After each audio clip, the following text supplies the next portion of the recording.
రాజకీయం పక్కా వ్యాపారం అయిపోయింది. పార్టీలు గెలవడం కోసం ఎత్తుకు పై ఎత్తులు, డబ్బు వేల కోట్లు ఖర్చు పెట్టాలు అన్నీ చేస్తూ ఉన్నాయి. అవే కాకుండా వ్యూహకర్తలు నియమించుకొని వాళ్ళకి పెద్ద పెద్ద ఫీజులు ఇచ్చి అన్ని రకాల వాళ్ళ దగ్గర నుంచి అన్ని రకాల సలహాలు తీసుకుని అమలు చేస్తూ ఉన్నాయి. ఇక అంతకు మించి 5-6 పేపర్లను కొనుక్కొని వాటి ద్వారా జనాల్లో మా పార్టీ గెలుస్తుందని వదలగొట్టినప్పటికీ ఇంకా సహజంగా ఒక రియాలిటీ షో లాగా కొన్ని కార్యక్రమాలు చేసి సక్సెస్ అవుతున్నట్టుగా సందర్భాలు ఉన్నాయి.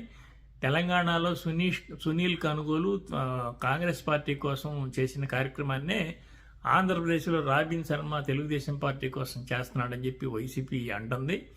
దీని ప్రకారం ఏంటంటే ప్రజల్లో గెలిచే పార్టీకి ఓట్లేద్దామన్న ఆలోచన ఒక 3 to 5% ఉంటుందంట.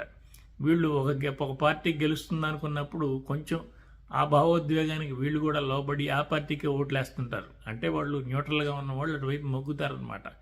అది ఏ పేపర్లో వాటి ద్వారా రోజు చూస్తూ ఉండే వాటికంటే సహజంగా మన ఇంటి పక్కనాడో మనతో డిస్కషన్లో కూర్చున్నాడో చెప్పినప్పుడు బాగా ఎక్కుతుందన్నమాట.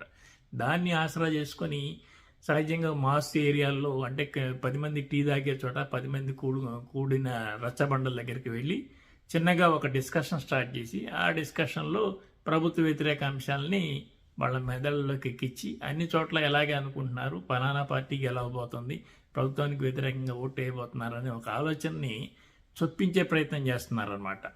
ఈ కార్యక్రమం ఆంధ్రప్రదేశ్లో రాబిన్ శర్మ తెలుగుదేశం కోసం చేస్తున్నాడని వైఎస్ఆర్సీపీ పసిగట్టింది.